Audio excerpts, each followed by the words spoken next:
Hello, Linton Herbert again. We are here September 14, 2028 at about 8:30 a.m. Right now, Hurricane Florence is uh, hitting the North Carolina coast. I think Volkswagen has discontinued use of its 19th century hail cannon. There was a tragedy in Massachusetts for the town of Lawrence. They had 70 gas explosions. And out in New Mexico, they've closed a solar observatory of all the totally innocent things you could possibly have. They got the FBI involved, black helicopters. So it's all, if you can put it together into a coherent conspiracy, I shall be delighted to hear about it. All right, there's my friend's painting of a phoenix. Um, Not quite sure what it signifies, but there we go. Today, we're going to take a break from the hideous implications. The main thrust of my talk is to talk about something I do not think exists, and it doesn't do any harm by not existing, and I'm talking mental telepathy. It comes under the general heading of ESP, or extrasensory perception, which of course is a contradiction in terms of it's perceived, then it's not extrasensory. Other forms of ESP, they might include something of a great distance in time and space. Mental telepathy, I'm going to describe just for fun, and vision is occurring over short distance and is immediate. Recent advance in artificial intelligence, AI, they're quite clever. They know that AI programs are not set in stone. They address lots of data and they seek patterns. Um, so the thing is programming itself to look at the world around itself. The advance is that they can imbue such program with curiosity, quote, quote. It assesses how well its current pattern is performing, whether that performance is improving. If the program is not learning anything and improving, it'll back away and try a new approach, try something new. Snide voice in my head whispers, that's not curiosity, that's boredom. Still, I do take the point and I do try to set things up that you learn something here, even if, in this case, admittedly, it's not true, at least my best guess, or it's something learned. Previously mentioned, there are clues that tend to send me elsewhere. When people mention chemtrails, that tends to nudge me away, although contrails I've discussed and I do worry about. Um, I do like people opposing chemtrails because I think using them would be a terrible disaster, and the people who are screaming about them is serving a good purpose. Um, if someone gives me a graphic, that tends to push me away. I recently saw somebody use a graphic and he pointed out something that he said was obviously uh, artificial and part of the world he was interested in where there shouldn't have been anybody. Um, and what he was putting out was a very good match for a stain on one of my carpets where a guest spilled a glass of red wine, which has now been there for decades. And if that was, if the thing he was pointing out was deliberate, so was the spill from my guest. Yeah, it needs to be pretty clear before I take a graph as meaning anything. Um, uh, uh, there was a program that seemed intriguing. The interviewee was talking about conversing with an occupant of a flying saucer. Well, that ought to be fun. Maybe there's something here I never considered before, but then the words came, usually communicated with mental telepathy, and I'm like, oh dear. I find mental telepathy about 10 times harder to believe then there might be actual crew or passengers in what look like craft but have no navigation lights, that is to say, flying saucers. Um, and I'm skeptical enough about them. So you can say, oh, and I learned this by telepathy. I drop it. I don't mean to be critical of that production or the one with a wine stain that was supposed to be a picture of something. Just my own reaction. It's just the way. That's just the way I think. You do not have to follow me on that. Um, so don't hold it against me if, for the fun of it, I try to look at both sides of the quote question of mental telepathy, a question that's probably quite well settled in your own mind. This is for fun. I'm going to try to bring a thought to bear that you probably have not heard in this context. Animal has a surface. That surface, there are areas that are more important, that are more critical to selection, and where selection is likely to act more so than others. For instance, the back of an animal tends to be rather uniform. It balances protection against cost, but no small areas of particular value. An exception is the human rump, which has a rich vascular spine, lets us sit for long periods. Selection has been at work. Evidently, we've spent a lot of our time sitting. On the other hand, at least the men, men have been sitting around. Women have always been up and stirring, I'm sure. After all, they're the ones who keep us all alive. What the animal stands on is more critical than a small area of back.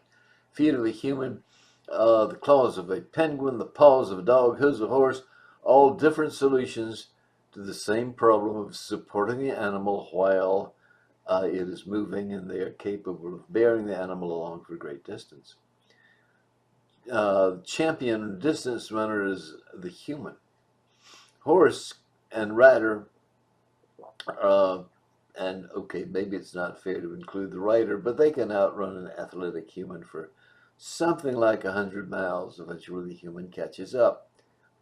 That's what they say. I wonder whether anybody's ever done that experiment with the Florida cracker horse. My money would be on the cracker horse. On the other hand, even the cracker horse would be unable to keep up with the human climbing a rock face or a tree. The other most valuable real estate on the surface of an animal is the top front, depending on the animal. Consider a dog. Okay, there's a picture of a dog. If you really are in love with this, you can go to the scripts and copy out that link, and they should tell you where the picture's from. The pooch, optimized to pursue and attack. That's it's not to say there's nothing else with a dog. A friend of mine was once out walking with his dog in a leash, and his wife was aside when a man snatched a purse from an elderly lady and ran. My friend, who was a superb athlete, he handed the leash to his wife and dashed off in pursuit. The thief was approaching an alley, and while my friend was thinking going down that alley might be a poor plan, the dog stepped out of the alley and snarled. The snatcher froze, quietly handed over the purse. The dog had slipped its leash, run the other way around the block, and brought the event to a close. That was sophisticated pursuit. On first principles, it's a matter of chase and bite. The front of the dog has the eyes up top, where they get the best view. Nose and ears are conspicuous. They're valuable in pursuit. And the rest of the dog is the front of the dog, which of course is the face of the dog. The rest is mostly mouth. All right, there's your dog, and there's no wasted space, or very little.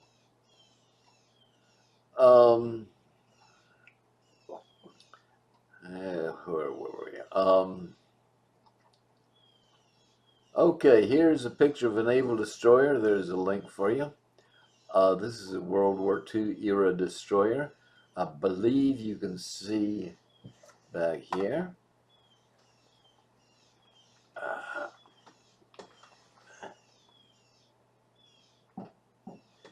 that it has smokestacks. It's a coal burner. The cutwater is almost vertical. The the destroyer doesn't want to pitch up at every wave because it may be using. So the cutwater is part of the transportation of the machine. The like the legs of a dog. Above that, the guns, the equivalent of the mouth of the dog. They are what puts the bite on things. And right here, above the guns, is a little string of windows. That's the bridge. That's where the officers work, and they are the eyes. There's some more stuff higher up, but it's mostly masts. But the valuable thing is the bridge. That's where you see from. Without knowing what's out there, you're useless. Most of the rest of the front is guns.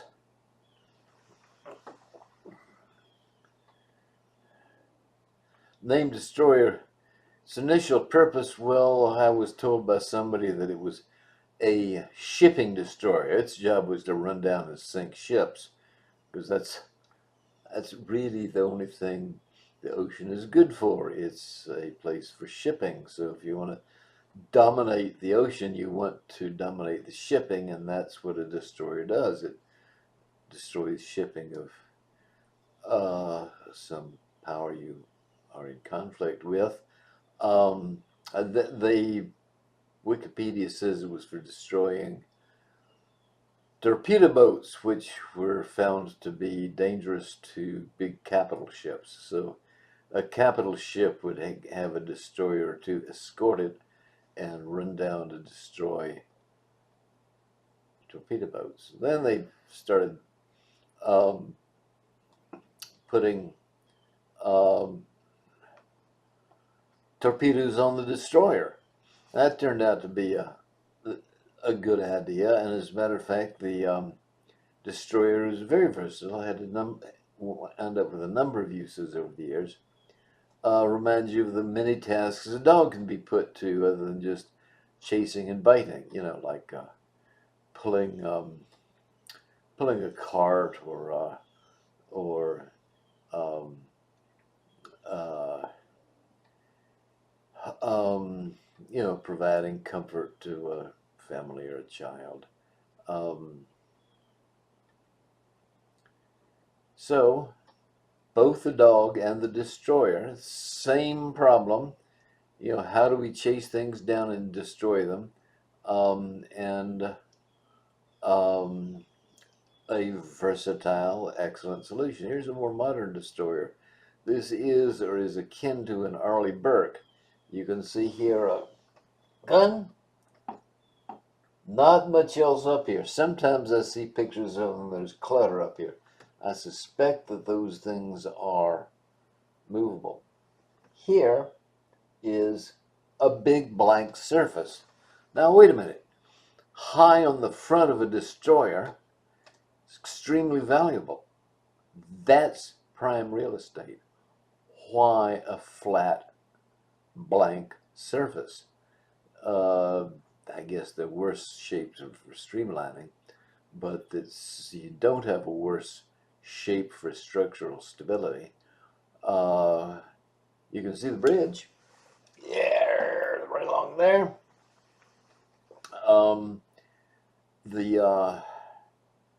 And there's this blank thing. Now then, quite the link again. I do try to be fair. I give you these things occasionally. Okay, so it seems to be odd.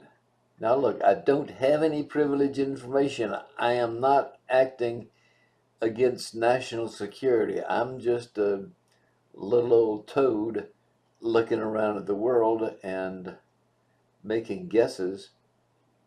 So don't hang too much on this. But that blank thing has to be phased array radar. Instead of sweeping the whole horizon with a regular dish, different elements of the flat surface are activated in sequence so as to accomplish much the same thing. Um, so um, let's go back to our early Burke or our early Burke look-alike. So in your mind, break up that flat array into a bunch of strips.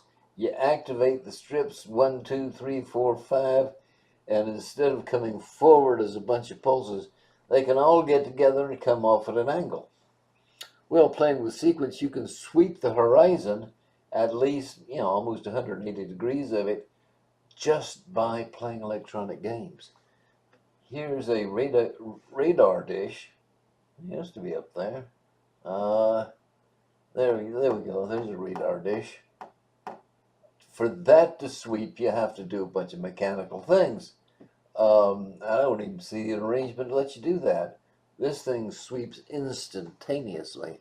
They say, and of course I don't believe them, I don't believe anything. They say a jet plane carries a radar that can count the compressor blades on an approaching jet 70 miles away, which if you got two jets traveling at 700 miles an hour, that's 1/20th of an hour. They're going to be talking to each other in about 3 minutes.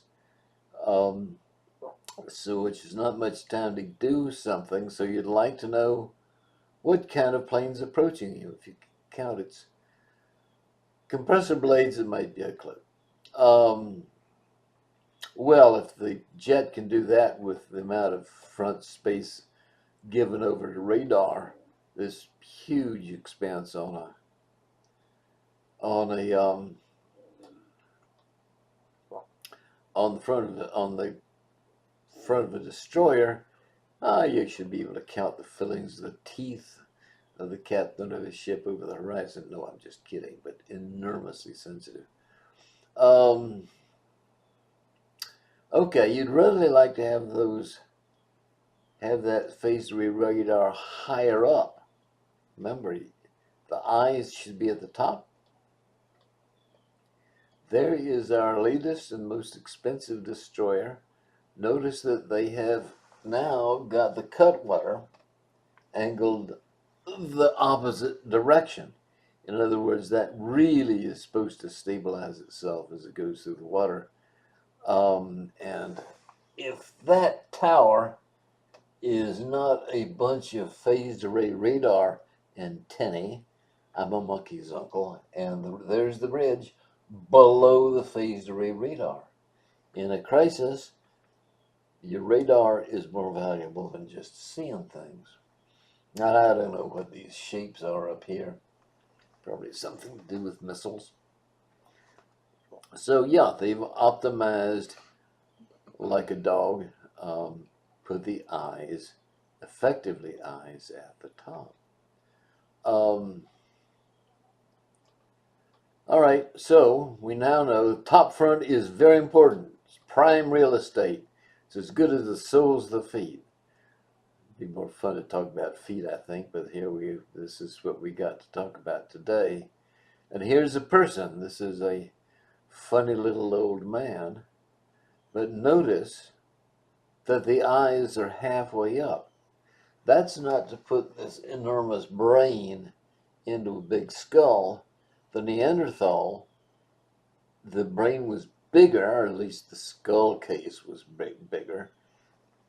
And that was done by having the skull extended backwards, so the eyes were higher relative to the rest of the head. than in a more modern, if somewhat old-fashioned, stodgy human being.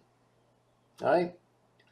Um, so for hunt and attack, the Neanderthal was a better design.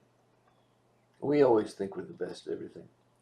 Um, okay, I'm going to try to explain that, but let me get into a couple rational, real world explanations before going crazy. Um, the Okay, here's one possibility. It may be that high forehead, you know, this thing. It may be that it is there for protection against the most dangerous thing in just about any environment in which there are people, which is other people. It might it might be a signal. It says, have a care. I'm a person, just like you. We're better off cooperating than fighting. Always a good plan. So maybe that's what it's for. This high, and men who wander further, you can get bald up here, so that you can see the forehead, and you can say, "Oh, that's a man." All right, good. It's not going to leap out of the bushes and bite us by the neck. Um, Probably. At least we can have a go at cooperating. Okay, let's say you don't like that explanation. Uh, um, think about that comfortable tush we sit on so much of the day. Uh, why would we be optimized for sitting so long? As I said, it was probably the men who were sitting. Women were up doing things like gathering roots and berries and cleaning things up and washing the baby and maybe doing a bit of spinning or whatever uh, the level of technology over the vast time of human history. Women were doing things that needed to be done. The men would be doing something, well, let's face it, a little bit more interesting. The men would be working stone or wood or bone or textiles. Maybe the women would wear textiles more. Um, I think to this day, women are happier spinning and men happier weaving because, after all, weaving is more interesting. Men get bored. Um, uh, if I'm working at a keyboard, which obviously I've done, else you wouldn't be looking at print. If the keyboard looked up at me, it would see my eyes at the top of my head. If it looked up at Neanderthal, it would have trouble seeing the eyes at all. So, from a keyboard or bone or wood craft or weaving, building a loom, that sort of thing, um, that's where they belong, way up at the top. Okay, now it's time for some fun. No, I lied. There's another digression. Reptiles have a bad reputation. There are people whom I do not mean to criticize. To say I don't know is an understatement.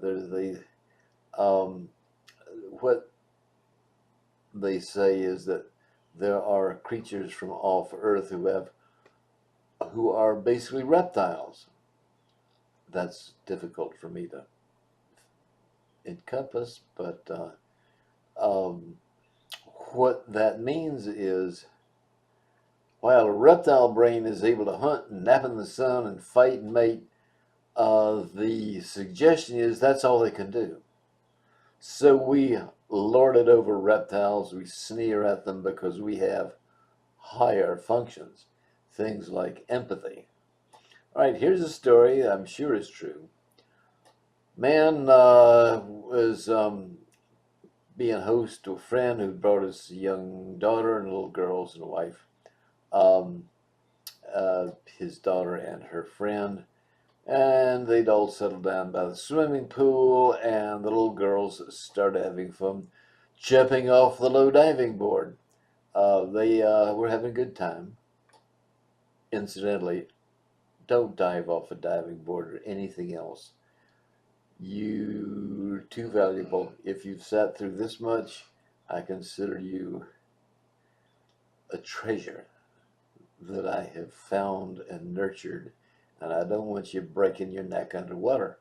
Um, you can jump in. I don't mind you spraining an ankle if there's something weird down there. Anyway, the man had a pet iguana, and the iguana got into the act. The big lizard walked over, climbed up onto the diving board, walked to the end, and jumped off just like the girls were doing.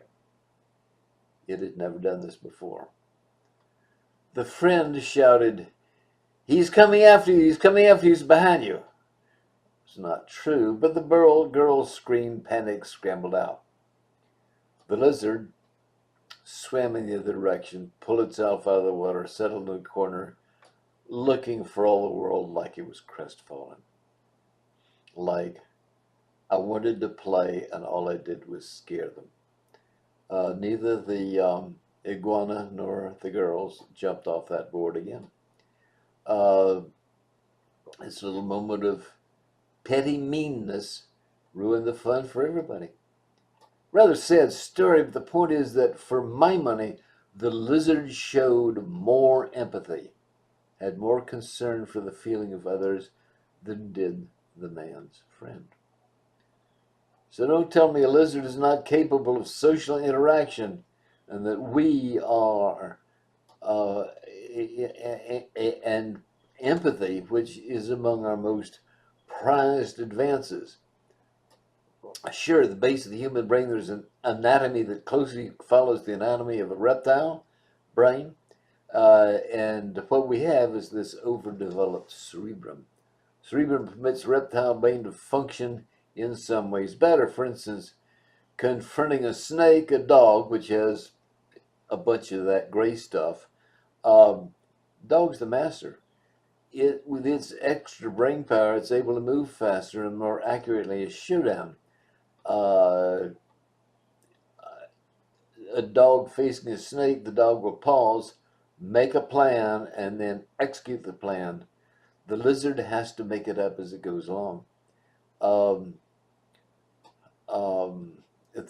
Somebody said, in all seriousness, look, don't mean to be critical. He had a point to make, and I have points to make. And right now, I am off base, getting ready to talk about something that I invite you to be skeptical of. As he said, your reptile brain isn't useless. When a child runs in front of your car, it's the reptile brain that incidentally slams on the brakes. Oh, good. Very primitive, right? Very fast. I say, nah. The reptile brain had the upper brain evaluate possible dangers and come up with appropriate responses. The higher brain does not replace the reptile brain, it just serves the reptile brain. It helps the reptile brain do what it wants to do. In this case, not running over a child. Um, this higher brain, for an hour or multiple hours a day, for year after year, will always be under the orders of that reptile brain, considering dangers as it drives possible misadventures and coming up with, oh, what would we do if that happened? How big do you suppose the brain of an eagle is? That big? That big? I don't know. How much of your brain or mine is assigned to vision? That much? That much? But the eagle sees better than you and me. The higher centers of the brain grossly overdeveloped. The human brain is extremely wasteful in terms of the amount of space it dedicates to a task like seeing, which the eagle, oh yeah, the eagle can see a long way. Um, Now he has some advantages in his eyes, but processing the signal, the eagle uses a far smaller amount of all right. The eagle, if its brain is, like that, like my thumb, how much of that is vision? Well, it's less than half, right? Human brain, like so. How much of that is vision? Right? It's no comparison. Um, Now, the neurons in your brain, waking and sleeping, as you are now waking or sleeping, they crackle away in a complex network. If they get synchronized, they'll start firing rhythmically in unison. The result is what we call a convulsion, and a convulsion serves no good purpose. I could talk about convulsions, but there are better sources. There's a degree of local mass organization. Electrodes on the scalp will pick up what they call brain waves, the summation of firing of numerous neurons, not one of which would be detectable in isolation through such a crude mechanism going through that much scalp. But just suppose, here we go over the deep end. You did a bit of an experiment. Get a couple of young people aged 10 to 15 when brain activity is probably about maximum and the skull's still pretty thin. Young people very close to each other who have lots of mutual empathy. Have the parents present throughout so that the children are not distracted with anxiety. Put a couple of the children facing each other through a cloth screen so that nothing's going to pass except, what they say out loud. And give them a deck of cards or a list of numbers or something, and have them try to signal each other what card or what number they're looking at. Looking at a deck. Probably do well to keep the number of choices very small, because we are, after all, talking about what's generally considered a physical impossibility.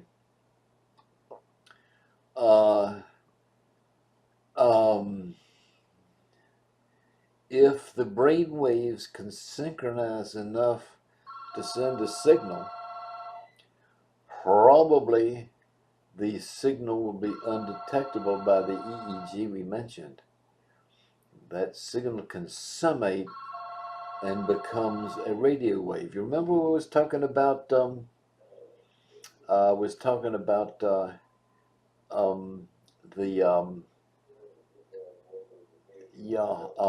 I was talking about the phased array radar on an Arleigh destroyer, or any really modern example of that. The signal sweeps forward through the brain like the signal sweeps across the face of the destroyer, um, and anything that can send a signal efficiently can pick up the signal. That's standard um, in antenna design. So, just maybe, one brain can produce a signal that's picked up by the other brain. In other words, the noble and ancient reptile brain might be able to co-opt the fluffy, pretty much wasted higher centers, turn them uh, to the purpose for which they were actually selected.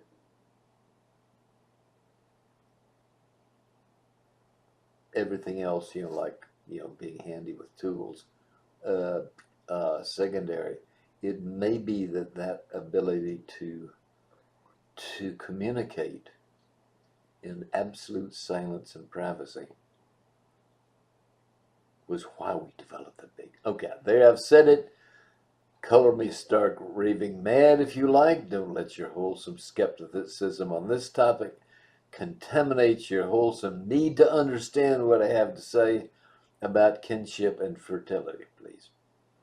Okay, that'll do it for today, and I hope to have something else for you pretty soon.